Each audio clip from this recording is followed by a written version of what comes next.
So planning your wedding is probably going to be one of the few times that you take on such a task with no prior experience and hope to achieve perfect results on your first attempt. So in this video, I just want to help share some tips and tricks to help you with your wedding planning and base that on some of the experience that I've got within the event industry and some of the things that I see professional event planners doing. So let's get straight into it and let's talk wedding planning. Hi everybody, welcome back to my YouTube channel. If you don't already know me or we haven't already met, my name is Brett Searle. I'm a magician and entertainer.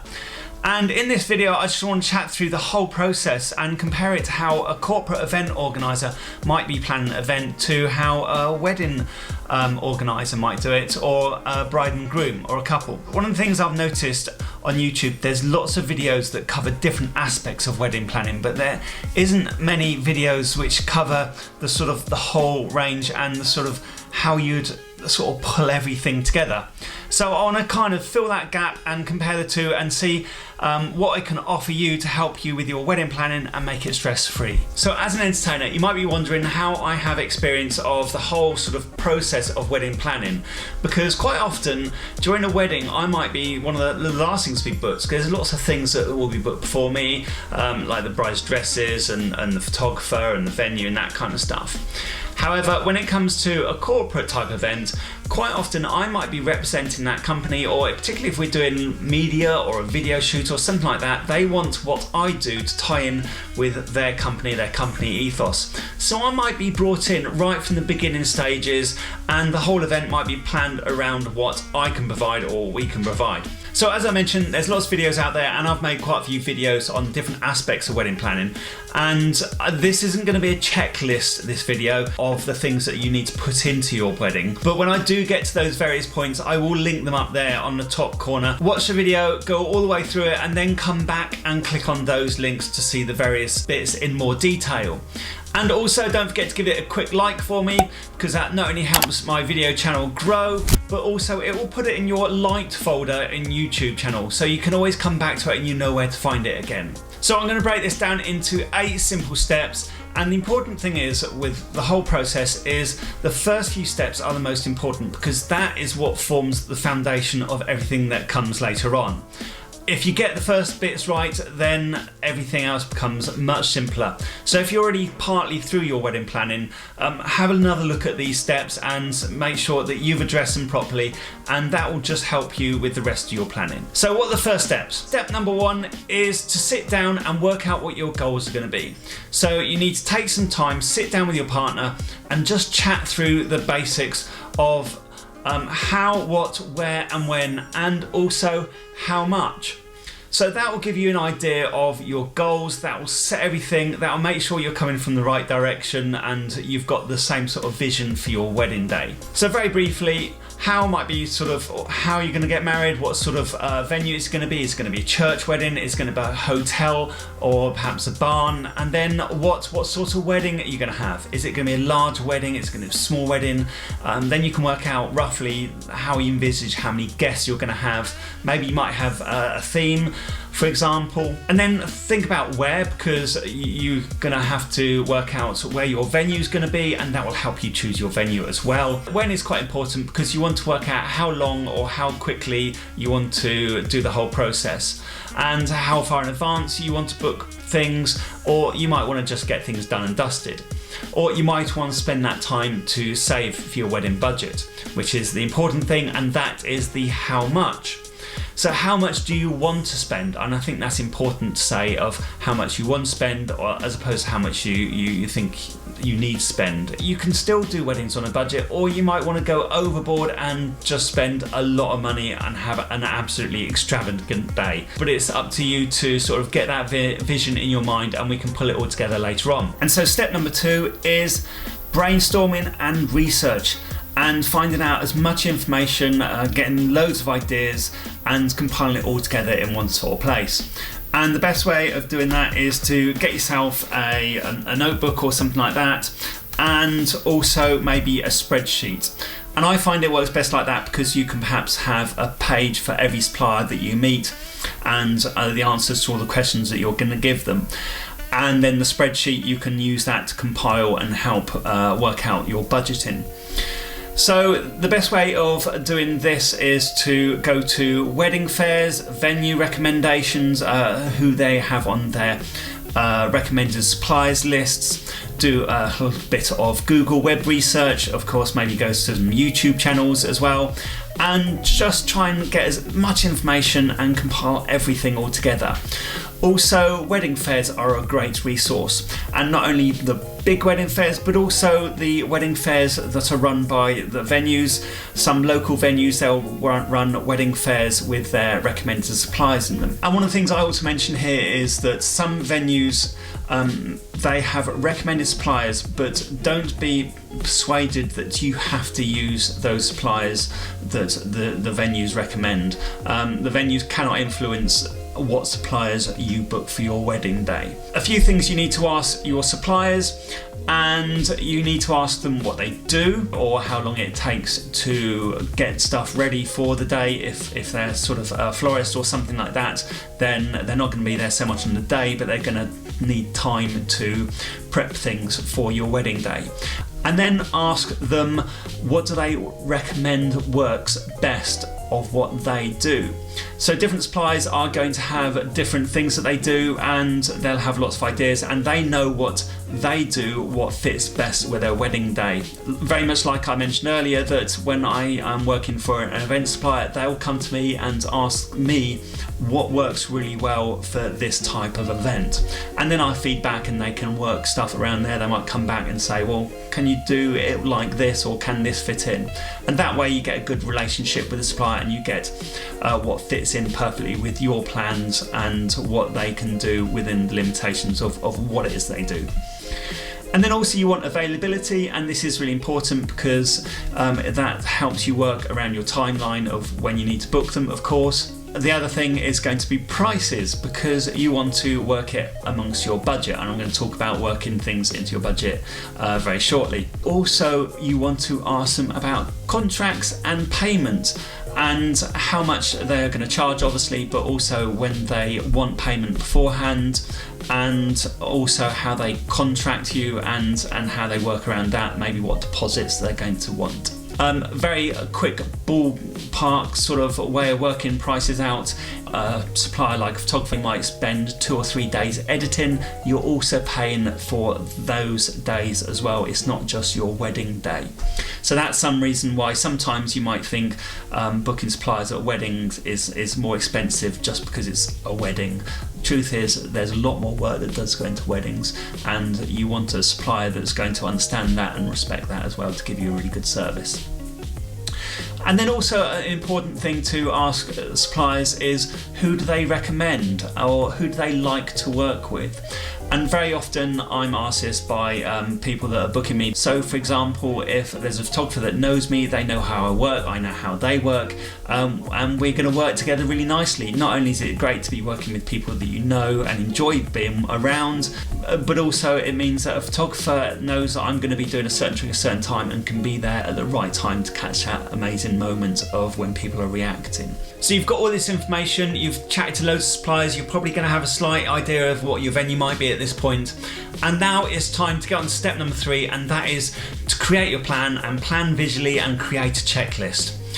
And when I mention checklist, there's loads of checklists online that you can download. I've downloaded one here, and there is so much information on there, it can just be absolutely mind-blowing and really confusing. And it's probably not even going to apply to some of what you've got for your plans or your goals.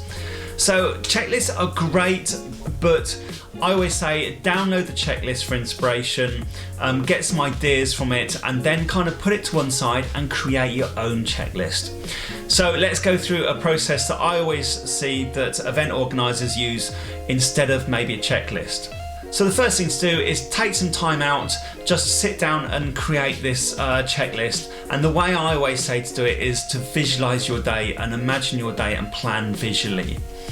So you can do this in several forms, but the important thing is take time out and just go through it in your mind every bit of the day, starting right from the beginning, and just make a note of every relevant point, what people are going to be with you, what they're wearing, what they're doing, and then just describe it. And you can either write it down in a sort of descriptive form, or you can do mind maps, or you can make notes. It's entirely up to you, whatever fits for you. But the important thing is you visualize it and you get it down in notes. And not only does this kind of mentally rehearse your day, but it also helps you sort of piece everything together. And the important thing as you do this is to remember it's your day, it's what you should want for your day. It's all about you. So don't worry too much about traditions of how things should be done or something like that. Go with what you want for your wedding day. Remember, your day, all about you. And then as you've done the whole description thing, go back and highlight what is there that you'll need and what you need at certain points. And that will help you create a checklist that actually fits with your vision and your goals for your wedding day. And then just work from that with your planning, which will take us on to step number 4. And so step number 4 is to work out how everything fits within your budget. And at this point, you probably know your venue, you probably know what you're going to choose as some of your preferred suppliers. And if you've made all your notes earlier, you can go back and fit everything together financially. And the best way of doing this is to make sure that you've got the important things in your budget first. And don't buy by budget. Don't sort of say, I'm only going to spend this much. Work out what it is that you have to spend on the important things and then kind of fit everything else around it. And the important things, which I always think are going to be your venue and your catering, because that is what people will remember most about your wedding day, and you want to look after them and make sure they're well catered for. Next is going to be your media, or your photographer, or your videographer, because those are the main things that you're going to take away. Those are the things that left to remember your day with, and it's the things that you're going to look back afterwards. So you don't really want to skimp or sort of skip on those things because they are really important. I always think there's no point in spending thousands of pounds on a dress if you don't have a good photo to remember it by. And then finally, the third important thing is got to be the entertainment, I'm afraid. Speaking from an entertainer's point of view, maybe I might say this, but it is what people are going to remember on the day, and it's worth putting that whole bit of effort in to really bring your day alive. You might have a grand venue and it might look absolutely fantastic, but if there's no atmosphere in that room, then maybe you're going to be wasting your money. You want to make sure there's nice atmosphere to your wedding day, and entertainment is probably going to be the best way of ensuring that happens. And then next, you want to fit everything else around it. Some of the things here you might be able to cut back on if you haven't got the budget for them. So there's extra things like dress, suits, flowers, rings, cakes, that kind of stuff. They are all equally as important, so make sure a good proportion of your budget is set aside for those things. But here, as we're getting down the list, these are things you might be able to start tweaking, just trimming bits off that might not get noticed by some of your guests. And then fit everything else around the final little bits of what's left over in your budget, perhaps maybe favours or candy carts or extra little bits like that, which are going to be great dressing for your day. But if you can't afford them, then you can drop them out. If you can afford them, even better. And so step number 5, and this is where it starts getting really exciting, this is where you start booking things. So you have all your information, you've done your researching, you've done your brainstorming, you've kind of got a checklist going, and this is where you pull it all together, and also you'll create a timeline of events leading up to your big day. And it's a good idea to get like a year planner or a really good diary. So as you book things, you're putting them in. So when you start booking things, you want to give priority to what's important, availability, and also prep time. So for example, the first thing you're going to want to be booking is your venue, because as soon as you've got your venue, then that will give you a date, it will also give you the sort of times that you're going to run to, and also it'll help you work out your guest numbers. Not only just how many you can fit into the venue, but also that will come back to your budget, because quite often you're going to be charged per head, or there'll be a limit of number of guests. And then you want to be booking probably your photographer next. That's usually the usual course of sort of what's important. And then you want to book anyone else that they can't double up on those days. So for myself, for example, I can't do 2 weddings on one day, or I don't like to. I like to focus on one particular wedding on one particular day. That way, if things do overrun, then I'm not going to be restricted or having to get to another gig or anything like that. So I'm a typical example of somebody that you want to make sure if you want them, go ahead and book them straight away if they've got limited availability and they can't double up on those days. And also pencil in other suppliers, because sometimes if an event supplier will come to me, they will get me to pencil the date in, and I'll probably hold that until I get another inquiry, or I'll just have a note in my diary. So it's a good idea to pencil people in that you do think you are going to use. And then also other suppliers that will need to prepare things, ask them how long it's going to take to prepare things, and if they say it's going to take them 6 weeks perhaps, then add an extra bit onto that. So assume it's going to take them 8 weeks, and then you're fairly safe within your timeline. And then when it comes to your timeline, as you book your suppliers, pencil in when they're going to want their deposit, when they're going to want their final payments, and also when you need to contact them again leading up to your date. If you're going to book in extra things like dress fit-ins, those kind of stuff, put those in your diary now. And also perhaps going back to a photographer, they might want to have a pre-wedding photo shoot with you. So put those things in so you know when you need to book them in advance and have them on your timeline. And so that will just make it slightly easier for you as you go down the sort of time leading up to your wedding day. It'll just take the stress off. You know what's going to be happening when and where. And also another good tip is to actually print off your contracts. Print off your contracts with your suppliers, and any important notes, put them in big markings on sort of the top right hand corner, say, so you can just go through stuff. It's there on your desk and you know exactly what's going to happen and what your terms and conditions are for each supplier. And also on the day you can hand that over to your wedding coordinator and all the information is going to be there for them. And also when it comes to booking your suppliers, if you've done the earlier steps and you've got that sort of pre-vision of your wedding day, you can sort of feed that back to them. You can describe exactly what your day is about and do that when you book your suppliers, so they know exactly what they can do for you and they've got a good vision, as good a vision as you have for your wedding day. And they might also come up with some extra ideas that you haven't thought about, so that's a good time to sort of fit everything together as you're booking your suppliers. The important thing is always chat with your suppliers, be open with them, describe your day, exactly what you expect from them, and they can feed that back to you of what they can do for you, and that's really important to make sure your day runs how you expect it to. Also at this point, don't forget you will need to book things like your notice of marriage. That needs to be booked within 12 months of your wedding day and no later than, I think it's 2 or 3 months. And also have a look at your insurance. If you've got wedding insurance or you want wedding insurance, this is the time to be booking those kind of stuff. Also, don't forget to check your passports as well, because if you are going away, you don't want a passport that's going to be out of date as you come towards your wedding, or it's just going to be one of those extra little things that you don't need the stress of worrying about as it gets close to the date. I also recommend always booking a wedding coordinator for your wedding day.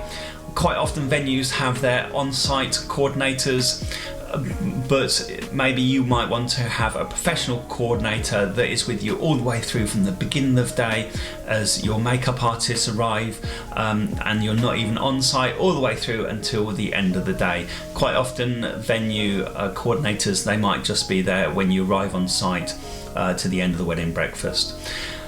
So it's a good idea to have a think about a wedding coordinator, and that will make your day stress-free. You don't have to worry about an awful lot of what's going on during the day. You can just sit back and enjoy yourself.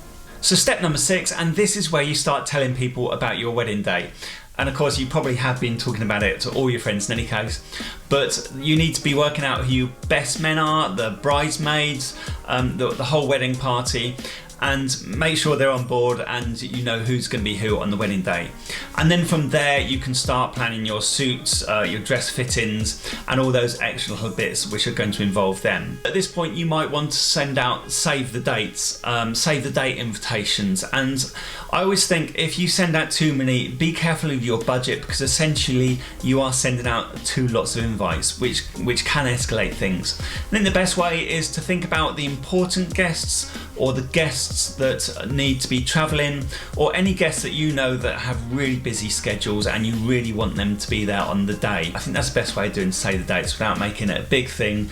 Make it quite informal and fun. Before you send out your official invites, you probably want to compile some extra information, such as perhaps your gift list, or if you want a wedding website, these kind of things. So gather all that information together and then ask your stationery how long it's going to take them to produce the stationery, and then you can start sending out. And most people send out their stationery around about 6 to 3 months before the wedding. I think it's important that you know your guests here. You know who's going to be really busy. You know if they've all got busy lifestyles, you're going to have to probably send out 6 months beforehand to make sure they've got the dates in their diary. And so step number 7 is chill time and having some fun, enjoying the wedding planning process. And the thing is with weddings is that you sometimes have to book the important things a long way in advance, and then after you've done that it kind of feels like, oh, nothing's going to happen for a little bit.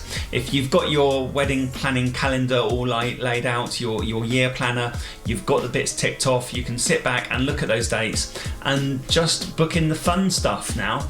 So stuff like the dress fittings, the suit fittings, days out with the bridesmaids and the groom's party, perhaps time with the new family, taster days with a venue, do a photo shoot with your photographer.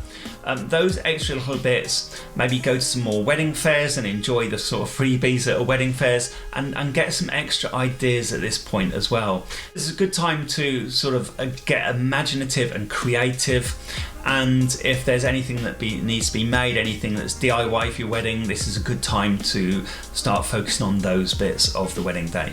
It's also really good at this point to make sure you're taking time out for each other, because wedding planning can get really involved and you end up talking just about weddings. Take some time out to have days where you're not going to talk about the wedding, and that way it just helps you reconnect and enjoy that time together as well. Try and keep an eye on your budget, because at this time it might be easy to add lots of different ideas into your budget and then find you've gone over budget a little bit.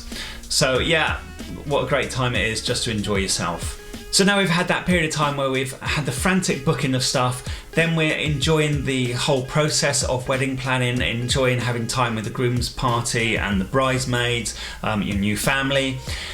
Now we're starting to get sort of 6 to 8 weeks before the wedding, and this is where we do step number 8, and that is to review and finalise all your contracts and everything with your suppliers.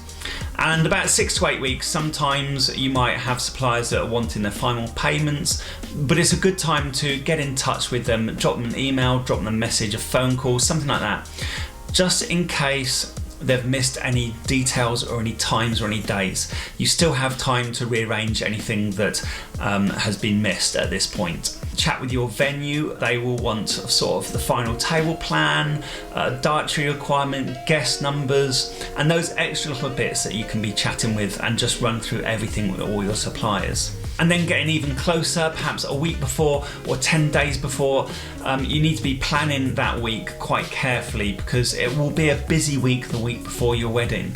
So again, have a good diary and have lots of notes of things that need to be done in that week. I always think probably a good idea is to take at least a day and a half off work so you can run around and sort everything out. Again, double check with your suppliers, double check with the venue and everything like that. Work out when they're going to be needing to bring things on site and those final arrangements.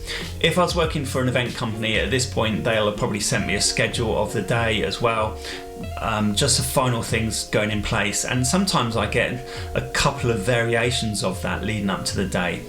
But if you've got a good wedding coordinator on your wedding venue or anything like that, they will piece a lot of that together for you. So this step is really about just refreshing your memory with all your suppliers, making sure everything's been picked up, suits, flowers, rehearsal days, everything like that, and it's all in place and it's planned out carefully. And if you get this bit in order, then you know you can just sit back and relax on your wedding day. And so finally, one little bonus tip or bonus step for your wedding planning, and that is to make sure you are ready just to enjoy your wedding day. Sit back and enjoy it. Don't stress about things. If you've done all your foundations and you've done all your planning, you've mentally rehearsed it, you've visualized your day, you can just sit back and let all your planning come together and just enjoy it. So many times I've been to events and you've seen the event organisers or even the bride are really stressed about what's going to happen. But if you've booked good suppliers, you've had a good rapport with your suppliers, then you know everything will fit together perfectly. And that's the most important thing for your wedding day. Make it your own, make it about you, and just go out there and enjoy yourself. So thanks for watching. I hope this video has been useful for you. As I mentioned earlier, every wedding is going to be different. Every planning timeline is going to be different. If you follow the steps and you plan visually, then you can piece everything together to fit your wedding day. And particularly if you have a checklist with loads of things that you think you should be ticking off at certain points, then you might miss the availability of a supplier that you really want at your wedding day. So when you see stuff, book it when you see it, if you like it. Don't buy by budget on the important things. Make sure that you're spending the right amount on those things that are going to be important for you on your wedding day. And finally, make sure you make your wedding day all about you, because as I said several times before, it is your wedding day. Don't worry about what other people are saying that you have to do. You have to do what you want to do. So thanks for watching. If this video has been helpful, please don't forget to give it a like, and I'll have other videos. I'm going to chat with some other suppliers coming up very soon, so don't forget to subscribe to the channel and go out there and enjoy your wedding day. Thank you for watching, and I'll see you very, very soon. Bye bye.